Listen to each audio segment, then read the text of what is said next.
Howdy, gang, and welcome once again to the Duct Tape Studios. I'm Jeff McAleer, your host, here at the Gaming Gang channel. Thanks for joining me once again. Chaosium Inc. week continues, as today I'll be taking a peek inside Call of Cthulhu Mansions of Madness Volume 1 Behind Closed Doors from the aforementioned Chaosium Inc. This is written by Stuart Boone, Sean DeWolf, Gavin Inglis, Christopher Lackey, and Mark Morrison, with artwork provided by Dan Barker, Lee Gibbons, Dora Golsu, Josu Hernandez, Rachel Kahn, M. Wayne Miller, and Matthew Mooney. This 224-page hardcover with PDF carries an MSRP of $42.99. You can get that PDF if you order from Chaosium Inc. or one of their partners. Or if you just want to grab the PDF alone, you can do so over at DriveThruRPG for $19.99. All of that said, let's swing on over to the other camera because here I've got Mansions of Madness Volume 1 Behind Closed Doors. Few things to mention before we jump on in. First of all, my friends over at Chaosium Inc. were kind enough to provide me with this review copy. But neither I nor anyone else affiliated with Gaming Gang has received any other sort of compensation for me to share this coverage with you. These days, it's important that you know that. We're also not going to look at each and every page of Mansions of Madness Volume 1, but I do want to give you a good feel for what you're going to find inside this book. Also, this is an adventure collection. So if you're a player and your keeper has picked up Mansions of Madness, or maybe they're considering picking this up, by all means, I would certainly recommend tune out now. Even though I've not taken a peek inside this book, there are going to be some spoilers simply as we page through. So you don't want the surprises ruined simply because you were watching this video. Now, having said that, of course, if your keeper hasn't purchased this yet or they're considering, let them know about this video so then they can get a better feel for Mansions of Madness Volume 1. Let's get the shrink wrap off, and we will take a look at the back. I'm not going to read all of this back here, but we'll read a little bit up top. Mansions of Madness Volume 1 contains 5 scenarios for use with the Call of Cthulhu starter set or the 7th edition Call of Cthulhu Keeper Rulebook. It includes 2 fully updated and revised classics, along with 3 brand new adventures, and all can be played as standalone adventures, used as side tracks for ongoing campaigns, or strung together to form a mini campaign spanning the 1920s. Suitable for up to 6 players and their keeper, each scenario should take between 1 and 3 sessions to play through, and are an ideal next step for those who have already experienced the horrors contained within the scenario collections Doors to Darkness and Gateways to Terror. All right, let's jump on in. So, of course, we've got our credits here. All right, discussed our authors as well as our artists. So we're going to have an introduction, and then we've got our 5 scenarios. Those are going to be Mr. Corbett. That has been previously released because I ran that. That's how I know that. The Cracked and Krug Mance, that is also previously released. And then it looks like we've got our 3 new adventures, The Code, The House of Memphis, and The 19th Hole. I guess we've got an adventure that takes place or is somehow connected to a golf course. This updated edition of Mansions of Madness is designed as a follow-up collection of adventures from both Doors to Darkness and Gateways to Terror, Chaosium Inc.'s books of introductory scenarios for new keepers and players, and can be used with both the Call of Cthulhu starter set and the Call of Cthulhu Keeper Rulebook. That's nice, because that starter set is one of the best role-playing game starter sets that are out there. I have reviewed it, so if you haven't checked that out, by all means, take a peek at that video. I can really recommend it very, very highly. So we get a little bit of history about the original Mansions of Madness, and then we are going to get into our scenarios. So our first scenario here, Mr. Corbett.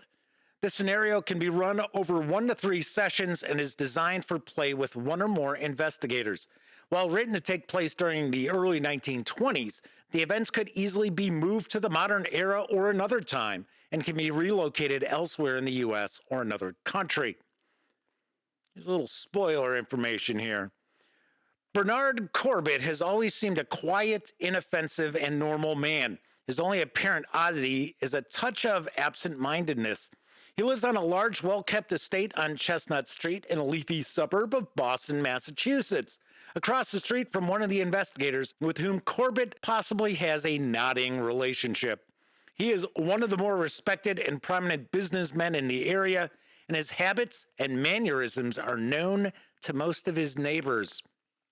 I remember this adventure quite well, and I will tell you, my players freaked out when they found out what Mr. Corbett is hiding in his basement.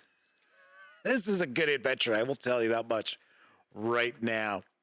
So we've got some handouts here.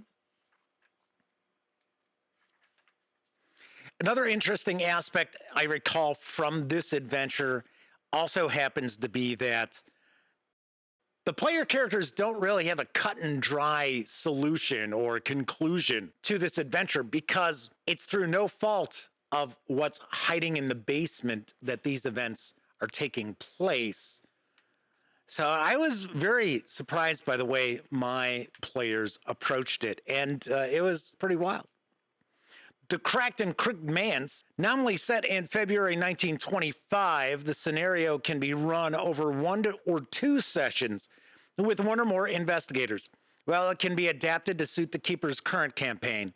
The 1925 setting ties in chronologically with previous events in 1865 and 1895, as covered in the text. The scenario takes place in Gamwell, a fictitious Massachusetts town which lies west of Boston, approximately halfway between Boston and Albany. As the solution to this adventure doesn't rely on obscure skills or special arcane knowledge, the scenario is suited for both beginning and experienced players alike. Now, this adventure I do not recall as completely as Mr. Corbett. This is sort of a haunted house adventure, if I remember correctly. Kind of a ghost being involved. Truthfully, I never ran this adventure, and it has been a long time since I actually took a peek at it. We've got our bookmark, and now we're going to get into the new adventures. The Code. Dr. Kenneth Conley has invented a time machine. While at Miskatonic University, he began to combine his understanding of physics with some metaphysical studies that had piqued his interest. Excited by the possibilities, he took early retirement to pursue his research at his family's mansion, Wellington Manor, just outside the small town of Hampton in Washington County, upstate New York. Last year, while undertaking additional research in Chicago, Conley met a woman who introduced herself as Elizabeth Lizzie Rowland, who claimed to be an arcane scholar with some insight into the metaphysical nature of the universe. She just so happened to also be a very attractive blonde. How much you want to bet she is not what she seems? Serpent person, possibly? Let's see what we've got here.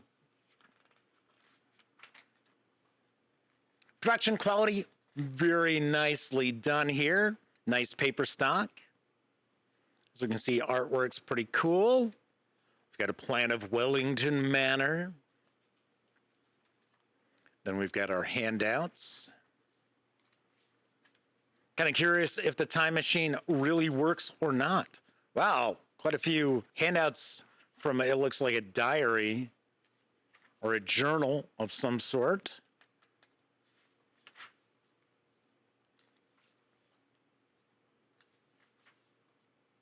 House of Memphis. Boston magician Memphis the Great was one of the biggest names in conjuring, so young Harold Hawkins was proud to be accepted as his apprentice.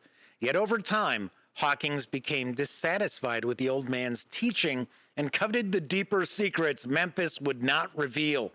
Soon they became professional rivals and bitterly divided. Hawkins stole some of the former master's books and discovered the truth. Memphis was a worshiper of Yog-Sothoth, and his most amazing feats were drawn from the power of this outer god.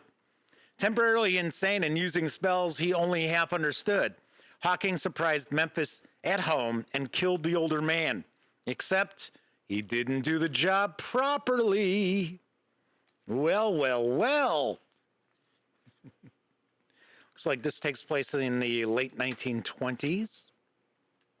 Got our important NPCs.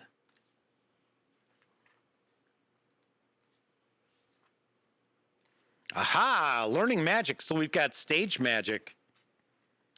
A new skill. But a sleight of hand going on there. There's the layout of the Memphis house. Our handouts.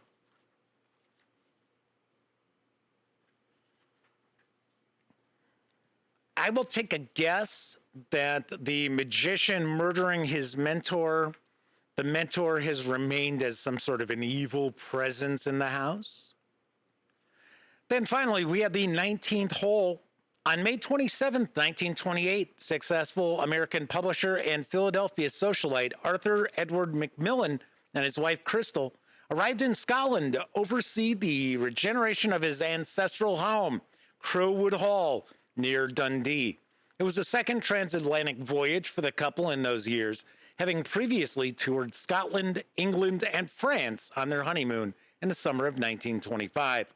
It was during that first trip that Macmillan's new bride fell in love with the Scottish countryside and the romantic promise of rural life. Upon returning to America, Crystal worked tirelessly to convince Macmillan to return and ultimately retire to Scotland. There must be some sort of a problem at a golf club. Well, there we go. There's the golf club. We also have some key locations on that map, I see. This looks like this might be a little shorter than the other adventures. Got some potential red herrings there. Oh, looks like we got some sort of a monster involved in it. I wonder what its handicap is as far as golf. So we've got a plan of the golf club. Oh, that's kind of cool. The thing watching them playing golf. And it looks like we're going to wrap up with our collected maps and handouts for the 5 adventures. There seems to be quite a few of those.